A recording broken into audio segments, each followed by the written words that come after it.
São Cristóvão, cidade histórica de um grande legado. Você conhece a história dela?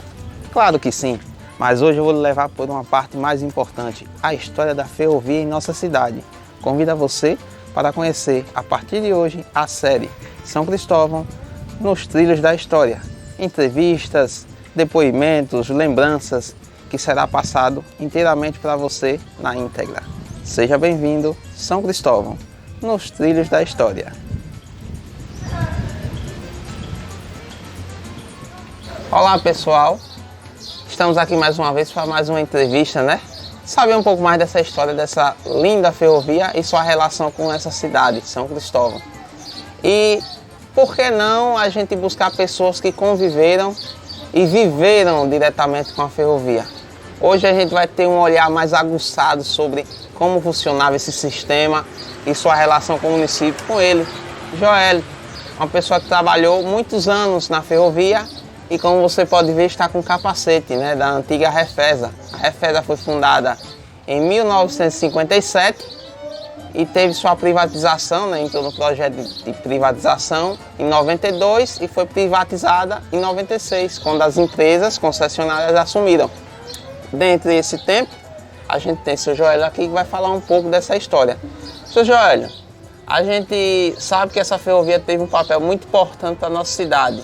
Eu queria saber como foi sua ascensão à ferrovia e sua relação diretamente a ela.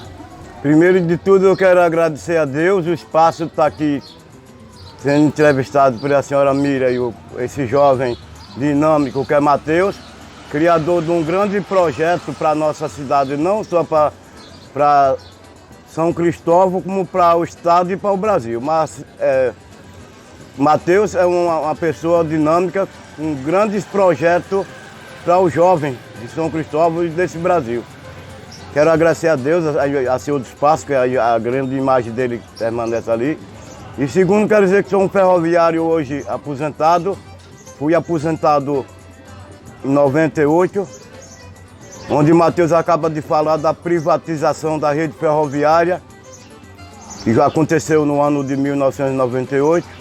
Mas falar da ferrovia me engrandece com as palavras, porque a ferrovia ela transportou muitos produtos, não só aqui em Sergipe, como no Brasil. E aqui passava os trens, aqui tinha o suburbano. Ele ainda rodou até o ano de 94, no governo de João Alves. Esse suburbano ainda passou pela última vez. Os trens que transportavam produtos da Petrobras, como amônia, ureia, cimento da Petromisa, e isso deixa uma grande lembrança na gente. Quem foi a rede ferroviária em São Cristóvão e como em todo o estado, que transportava muita coisa. Até gado transportava, até gado era transportado aqui pela ferrovia. Tinha uns trens de boiadeiro. E isso deixa muita recordação. Eu, como um ferroviário velho aposentado, fico alegre umas horas e outras horas quando eu vejo a linha em alguns setores sendo destruída. São Cristóvão tem uma parte aqui, está destruída a nossa ferrovia, onde levaram 3 caminhões de pedaços de linha. Aí a gente deixa, que a gente tinha ainda a esperança que essa linha fosse retomada, essas atividades, mas a gente está vendo ali em Tebádia. Era bom que uma hora a gente chegasse até Tebádia para a gente ver a destruição lá. E a senhora fazia uma filmagem, a senhora Mira, mas o garotão Matheus, para ver a situação. Aqui no centro não, que Matheus é um dos conservadores da linha de trem aqui na central de São Cristóvão. Continuando esse mapeamento pela história da ferrovia aqui em São Cristóvão, Joelito, o senhor que trabalhou anos e anos nessa ferrovia, deu seu sangue por ela, o senhor poderia descrever para a gente o traçado, como era, né? Partindo aqui de São Cristóvão, a gente passava pelo Cristo, né? A rampa do Cristo, depois chegava na Tebádia, tinha Cerâmica, Jabotiana, até chegar na capital Aracaju. O que o senhor tem de lembrança desses locais? Como eles eram? Esses locais, Tebádia era uma estação da mesma dinâmica dessa, onde nós estamos fazendo essa filmagem. A estação de Tebaide era uma estação igual a essa, o tamanho, todo o trajeto dela, de rampa de subida e descida. Era uma estação normal igual a essa. E a Aí de cerâmica? depois que vinha um ponto na cerâmica, ali já é barra industrial ali, é o setor industrial de Aracaju. Ali era a cerâmica. Ali tem um ponto de parada do trem. E como Aí- eram esses pontos, a cobertura? Esse ponto era tipo assim, uma casa meia água com uma paredezinha, meia parede e o mesmo espaço de cobertura assim.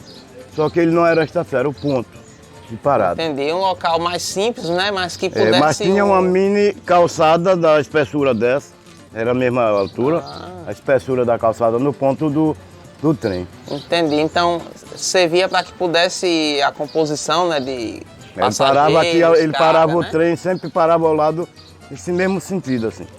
Para poder tanto receber carga, né, carregar, Era como descarregar, carregar e descarregar. como também Os passageiros. passageiros.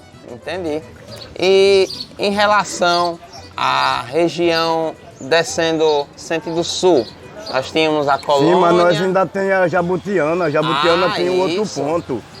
Era- Até chegar a estação central de Aracaju, nós ainda tinha a Jabutiana que tinha um ponto com a mesma referência, o ponto Então de era igual... parada de passageiro de carga e descarga. Até chegar à estação central, que aquela estação ali ela deve ser nova. Onde está toda destruída, derrubaram o muro quase todo agora há pouco. E eu ainda alcancei a estação central, que era lá no mercado, onde está o mercado Albano Franco. O trem descia pela Coelho de Campo ali. Tem aquela avenidona ali, com aquele asfalto todo não. Ali o trem parava na estação nova e ainda descia, ainda nesse mesmo trem, que era o suburbano, ainda descia até o mercado Albano Franco, onde era a estação central de Aracaju. E continuando essa busca pela história, não só falando aqui de São Cristóvão, mas todo esse legado, é importante que a gente fale um pouco da história também dessa chegada em Aracaju, o ponto culminante, né? A central da ferrovia em Sergipe, era a capital Aracaju. Ela tinha uma estação lá na região central de Aracaju, onde hoje é os mercados, né, municipais. Mas em 1940, por causa do fluxo ferroviário que estava crescente em nosso estado, ela teve que ser alterada de posição. Foi construída uma nova, né, moderna e bem ampla no bairro Siqueira Campos. E aí, de lá na região dos mercados, ficou já em um estilo de desuso, mas os trens, né, de passageiros, né, que saía da região Salgado, Tomado Jeru, Buquim, Propiá, vinham para ela para deixar o pessoal.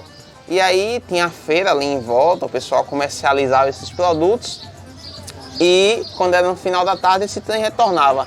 O senhor tem alguma lembrança desse tempo, Joel, ali daquela região? Chegou a conhecer essa estação, a primeira estação de Aracaju? Lá do Albano Franco, Sim. a estação do Albano Franco ainda conheci. É uma estação com o mesmo modelo da nossa aqui onde nós estamos. E como você acabou de falar, depois com a evolução do tempo, né, dos trens, foi feita essa nova estação, onde está muito danificada, ali no bairro Getúlio Vargas, em Isso. Aracaju. E o senhor ainda chegou a trabalhar ali dentro daquela estação, nas oficinas? Ali era o meu setor. Comecei a trabalhar na Tebaide e depois, em 1975, eu fui locado para pegar o autolinha, que passamos, desativar os trolhos, que era tudo mão. Aí já fizemos um trolho, acho que acabou lá, né, aquele autolinha. Sim, Acabamos sim. lá, não sei se alguma empresa tirou ele. Mas ali era o meu setor, onde eu assinava o ponto de trabalho e onde eu fazia a conservação de muitas linhas, onde ficava parte dos carregueiros, que dali faziam manobra e cada um ia para seu destino. Era ali naquela central, aquela estação. Já foi tão bonita e hoje a gente vê toda feia, mas nós confiamos ainda que os homens ainda façam uma boa reforma e uma boa estrutura daquele prédio, que é aquela estação. Com fé em Deus. Com a força de Deus, eu vou ficar mais feliz ainda de um dia os homens que estão na frente tomem uma iniciativa de arrumar E que ali pode ser até um setor de uma escola, alguma coisa que seja aproveitada em prol da comunidade de Sergipe. Como é uma área que a gente sempre aplica e estamos pesquisando bastante, a ferrovia, como ela alterou, né, o meio ambiente em volta, a questão do nivelamento, né, dos morros que ela teve que cortar e passar. Então a gente pesquisa também essa questão das alterações daquelas regiões. E pontos muito importantes que a gente ressalta e está pesquisando são as pontes ferroviárias que existem aqui no trajeto, né, que a ferrovia passa por São Cristóvão. E aí eu pergunto ao senhor, Joel, o que o senhor tem de lembrança dessas pontes, onde elas ficavam, as localidades, né, e quantas tinham? O senhor lembra até os rios por onde elas cruzavam? Saindo de Aracaju, eu lembro da ponte logo, quem está saindo de Aracaju, sentido São Cristóvão? Sentido São Cristóvão, tem a ponte do rio Poxim. Esse rio Poxim que é utilizado para fornecer água para Aracaju. Primeiro rio, né? Saindo de Aracaju, sentido São Cristóvão. E logo com poucos quilômetros nós vamos encontrar a ponte do rio Pitanga. Vamos encontrar a ponte do rio Pitanga. E aqui na Tebaia também nós temos uma mini ponte também, viu? Interessante. Tem um rio, esse rio agora esse Matheus está lembrado, esqueço o nome desse rio aí que fica aqui abaixo do Cristo, ali tem uma mini ponte também ali. Ah, o Rio do Caípe. O Rio do Caípe. A nascente dele fica aqui próximo a João Bebe Água, a rodovia, e ele cruza a linha férrea e segue em direção ao Caípe, Candial, povoados de São Cristóvão. É isso mesmo. E vai desaguar esse rio lá na Maré, lá no povoado do Caípe. Isso. Ele vai desaguar ali. Aí a gente vem, né, passa aqui por São Cristóvão, pelo centro histórico da cidade. Temos uma ponte aqui, né? Temos uma ponte essa aqui do rio Paramopama, né? Isso. Rio Paramopama, aqui. Bem no centro de São Cristóvão. Nós temos uma ponte. E aqui nesse povoado Arame também nós temos uma mini ponte também. No povoado Arame. Que é um subafluente que passa ali e tem uma pequena ponte. Nesse momento eu esqueço o nome do rio, mas é um riozinho ali que eu devia ter memorado esse nome, né? Ali no povoado Arame ali. Tem uma mini ponte. Logo após... E logo após só vai ter outra ponte. Depois dessa daqui, onde eu estou falando, sentido Taporanga e São Cristóvão. Tem uma ponte agora com uma grande estrutura, maior do que as outras duas que eu falei, dos dois rios, Pitanga e Rio Poxim. Essa de Taporanga é muito maior. Mas antes dela, não teria a ponte do Rio Comprido? É essa ponte que eu esqueci o nome aqui do povoado Arame. A ponte do Rio Comprido, rapaz. Entendi, que ela é em curva, né? É. Interessante que é uma ponte feita em curva, mesmo ela sendo uma curta distância, 15 metros de ponte, mas ela é feita em uma curva. Ela passa por cima do Rio Comprido. Rio Comprido, isso. Olha como foi bom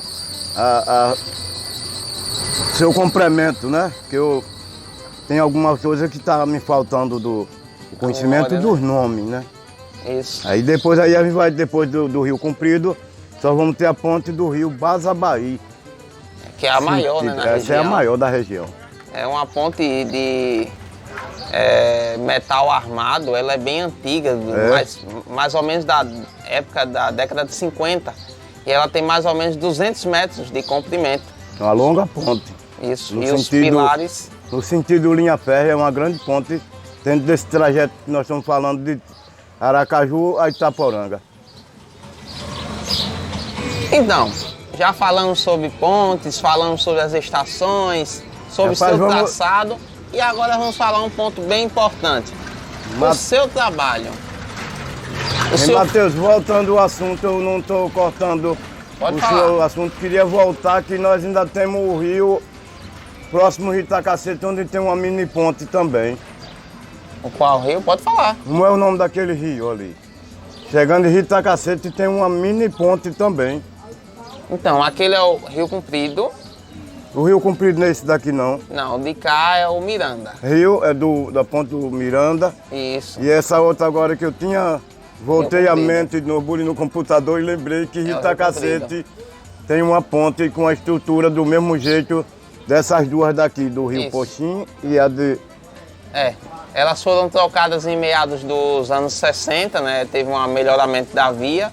E aí foi colocado esse modelo de ponte, chamado de pontilhão. Ele tem uma parede toda em aço, com as barras laterais para dar mais suporte.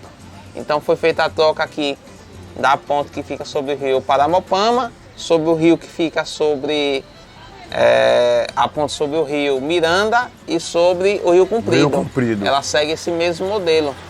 Fora os pequenos córregos, né, que tem pontes e galerias feitas em pedra antiga, não saberia dizer se seria pedra sabão, mas é um modelo de pedra que isso a gente deve analisar também no futuro no nosso projeto.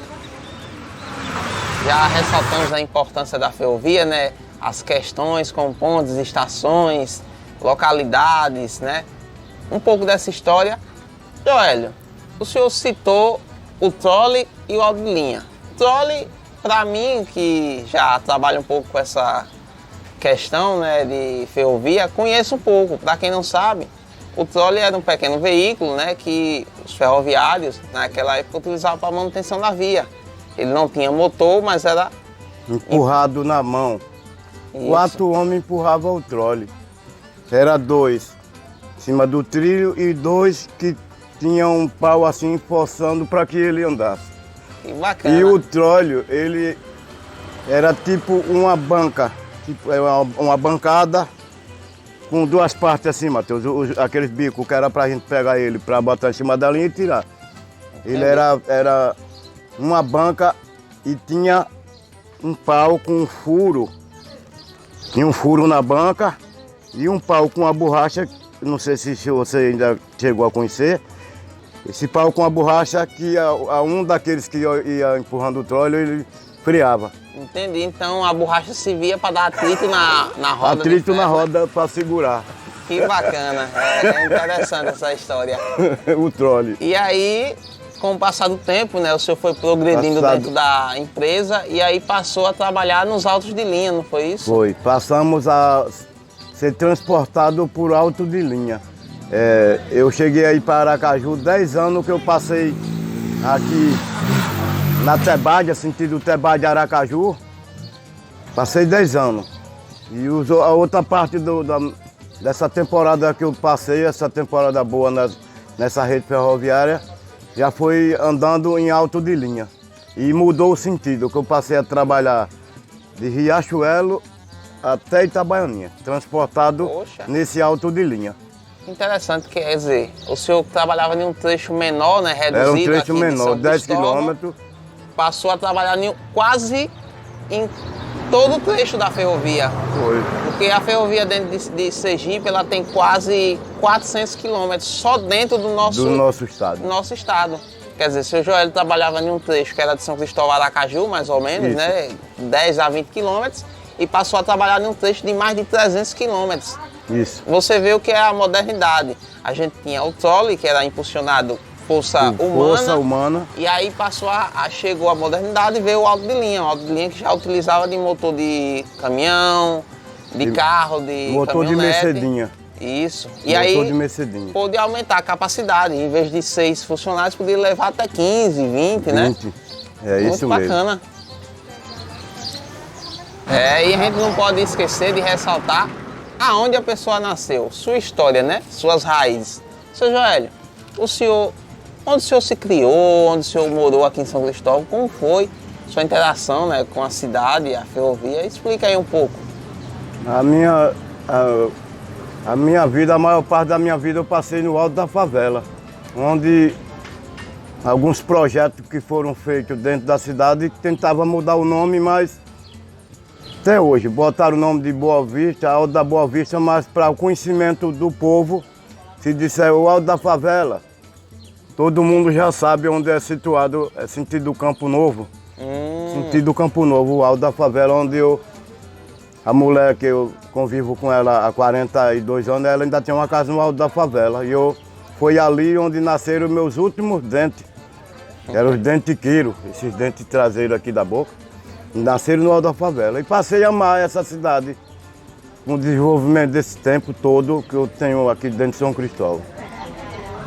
Passei a amar essa cidade. Muito bacana. E aí depois o senhor se mudou aqui para a região da Cidade Baixa, né? Estou aqui hoje fazendo 28 anos que estou residindo aqui próximo a você, que você é meu vizinho, na rua Nossa Senhora das Fontes, antiga Fonte dos Padres. Isso. Onde eu estou hoje agradecendo a Deus esse espaço, esse local, esse pedacinho do paraíso que Ele me concedeu aqui na Cidade Baixa. Que bacana, muito legal. E por que não falar, já citamos tantas partes importantes, né? O seu Joelho com uma vasta memória, né? Trazendo conhecimento para todo o público dessa cidade, né? E não só de São Cristóvão. Esse material que a gente está preparando com tanto amor e carinho sobre a ferrovia e a cidade de São Cristóvão será aberta a todo o público do nosso país e quem sabe fora dele. Seu Joelho, a gente falou, né, dos fatores, né? Tanto a questão de construção, prédios, seu trabalho. E agora a gente gostaria de falar sobre o comércio da cidade, né? Como ele se desenvolveu, como funcionava. O senhor tem lembrança daquela região ali? O que tinha naquela época, amigos, né? Locais que o senhor se recorda? Eu me recordo de muitas coisas ali do mercado. Ali tinha a pousada da Vó de Rio do Bar. Ali tinha uma pousada. E essa pousada, com o desenvolvimento do tempo, com a construção dessa ponte, essa ponte que dá acesso Pedeira, mercado, foi destruída e hoje é loja de material de construção onde era a pousada ali. Ela ficava situada ali onde hoje tem uma igreja universal. Essa pousada ela ficava por ali. Ali tinha também a escola dos pescadores. Olha! Tinha a escola dos pescadores, era como se fosse assim aqueles coisas que o povo usa para colocar assim, que vem nos navios. Como é que chamam umas peças que é feito de zinco? Ela era chapas? Era uma coisa que era feita num canto e levavam para lá. Ela estava em cima de uma estrutura que foi feita ali, a escola dos pescadores. Que bacana. Descendo aí, ela era antes da pousada. E depois vinha o mercado que mudou pouco. Você é conhecedor, mudou pouco a história do mercado, onde foi derrubado, demolido na gestão do prefeito Credivaldo, foi demolido o Mercado Velho e Credivaldo começou a obra do Mercado Velho. Só que quem terminou essa obra foi o ex, que já não está mais comigo, foi o Lauro Rocha. Lauro Rocha foi quem terminou a obra desse mercado, onde hoje muita gente comercializa seus produtos. Entendi, Ali. Bacana. E sobre a questão o senhor acompanhou também a chegada de produtos, cargas pela maré? O senhor tem recordação disso? Pouca, já o conhecimento de carga através da maré, a minha lembrança, ela vem pouco assim no sentido dos produtos que eram trazidos para nossa cidade. Como bem, o que eu mais conheci foi as canoas grandes transportando madeira para levar para as caldeiras onde fazia todo o vapor da fábrica que chamava a indústria São Cristóvão. Entendi. A indústria São Cristóvão. As fábricas de tecido, né? Era, fábrica de tecido. Ela usava a lenha para jogar na caldeira e aquela caldeira com água fazia um vapor. Entendi. Onde fazia o serviço da fábrica e a pintura dos tecidos ali. Interessante. Viu? É isso, galera. Encerramos aqui nossa primeira entrevista. Essa aqui foi maravilhosa, uma grande pessoa que nem Joelho. Ele tem muita história para contar e tem mais, viu? Vem mais por aí. Não perca os próximos episódios. Lhe convido a ser nosso companheiro nessa viagem pela história da ferrovia e tantas histórias entrelaçadas que há nela. Muito obrigado e até o próximo vídeo.